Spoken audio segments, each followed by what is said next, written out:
থাকবে বিশিষ্ট সাংবাদিক, সুধীবৃন্দ, বুদ্ধিজীবী, ওলামায়ে কেরাম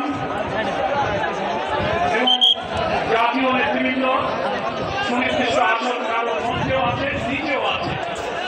আমরা আজকে এই ঐতিহাসিক দিনে মহান আল্লাহর রহমত এবং করুণার মধ্যে এই দুঃশাসন বিরোধী ফ্যাসিবাদ বিরোধী আন্দোলনে যারা হাজার হাজার মানুষ যারা জীবন দিয়েছেন, আল্লাহর কাছে এই লক্ষ জনতা আমরা ফরিয়াদ করতে এই নিপীড়িত নির্যাতিত মজলুম যারা জীবন দিয়ে বাংলাদেশকে দুঃশাসন মুক্ত করেছে